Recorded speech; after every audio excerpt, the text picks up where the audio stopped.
사람들의 눈높이에 나를 맞추려는 데서 모든 불행이 시작된다. 나는 어쩔 수 없이 나다. 내가 나를 부끄러워하지 않는다면 사람들도 나를 부끄러워하지 않게 될 것이다. 좌절을 경험한 사람은 자신만의 역사를 갖게 된다. 그리고 인생을 통찰할 수 있는 지혜의 길로 들어선다. 책을 산다는 것은 좋은 일이다. 이와 함께 읽을 수 있는 시간까지 살 수 있다면 말이다. 그러나 사람들은 책을 산 것만으로도 그 책의 내용까지 알게 된 것으로 착각한다. 강인한 사람은 자신의 운명을 한탄하지 않는다. 할 수 있는 일이라면 기꺼이 하고 견뎌야 하는 일이라면 기꺼이 견뎌내라. 어쩔 도리가 없는 상황에서는 상황이 좋아질 것이라는 일말의 기대조차 갖지 말라. 우리는 우리가 살고자 하는 삶이 아니라 살 수 있는 삶을 살아야 한다. 인간이 살고 있는 이 세상은 그가 바라보는 각도에 따라 모양이 달라진다. 지금 얼마나 많은 사람들이 그대보다 앞서 있는가를 생각하기보다는 얼마나 많은 사람들이 그대의 뒤를 따르고 있는가를 생각하라. 고통이란 삶의 본질적 요소이다. 절제가 기쁨을 낳는다.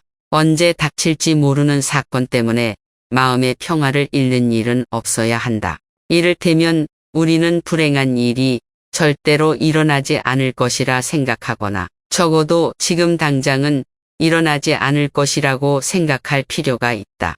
활동한다는 것, 즉 무엇인가를 추진하거나 적어도 무언가를 배운다는 것은 행복의 필수 요건이다. 이미 바꿀 수 없는 불행한 과거는 되도록 빨리 잊자.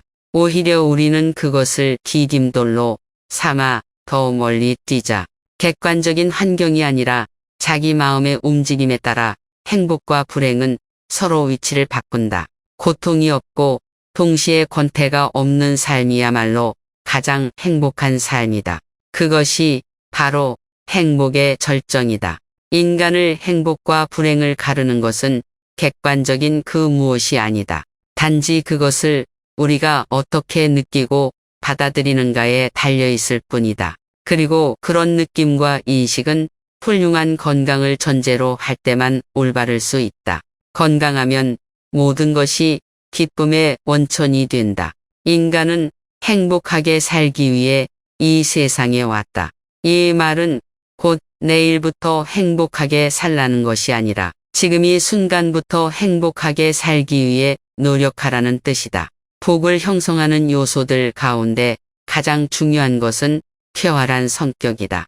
쾌활한 성격을 가지고 있는 사람은 삶을 즐겁게 받아들이며 스스로 행복하다고 느낀다. 인간은 진정 혼자 있음을 통해 자기 자신을 알게 된다.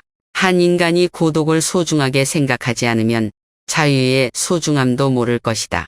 왜냐하면 인간은 진정 혼자 있을 때만 자유롭기 때문이다. 인간은 고슴도치와 같다.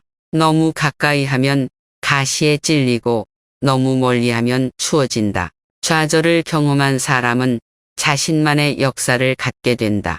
그리고 인생을 통찰할 수 있는 지혜의 길로 들어선다. 불쾌한 일을 무시하고 과소평가하는 것은 행복을 위한 훌륭한 처세법이다. 행복을 위해 타인의 판단을 중시하는 명예욕과 일종의 허용심을 버릴 필요가 있다. 모든 진리는 인정받기 전에 3단계를 거친다. 첫째 조롱받고, 둘째 반대에 부딪히고, 셋째 자명한 진실로 간주된다.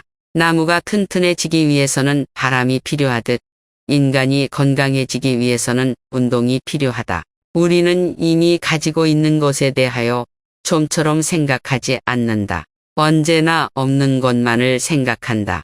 우리들이 어려운 형편에 있을 때는 과거의 좋은 기억들을 회상한다는 것이 매우 유용한 일이 될 수 있지만 좋은 형편에 있을 때는 나빴던 기억 따위가 매우 냉혹하고 불완전한 것이 된다는 것은 참으로 기묘한 사실이다.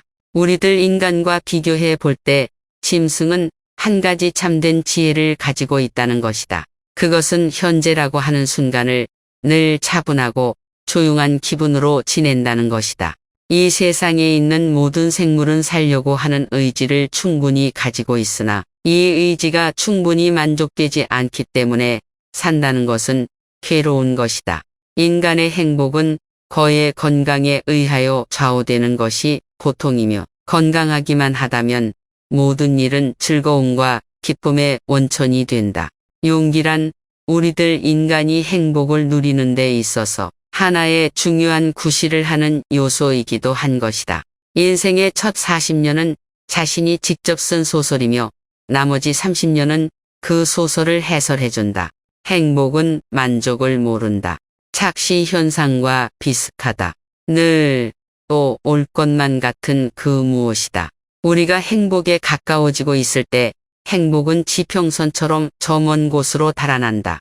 재능은 타겟을 보고 타겟을 정확히 맞출 수 있지만 천재는 사람들이 볼 수 없는 타겟을 본다. 진실의 발견은 효과적으로 방해받는데 이는 실체의 잘못된 시선으로 오류를 낳은 것도 아니요. 모자란 추리력도 아니다. 바로 선입견과 편견이 주범이다. 모든 사람은 자신이 보는 만큼만 세상을 보고 그게 전부라고 생각한다. 부는 바닷물과 같다. 그 짠물을 먹으면 먹을수록 우린 더 목마르며 그건 영예도 마찬가지다. 소중한 깨달음도 기록해 두지 않으면 소멸하고 만다.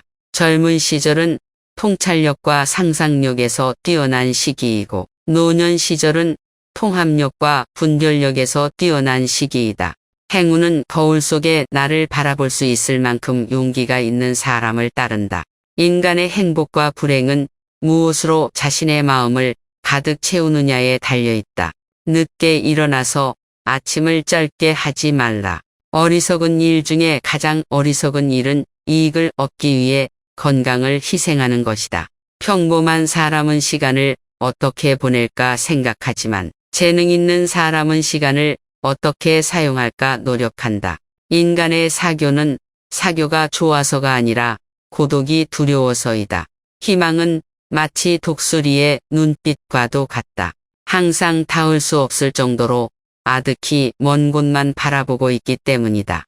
모든 불행의 시작은 비교하는 것으로부터 시작된다. 우리는 흔히 자기가 가진 것은 생각지도 못하고 자신에게 부족한 것만 생각한다. 그럼으로써 불행의 길을 걷는다.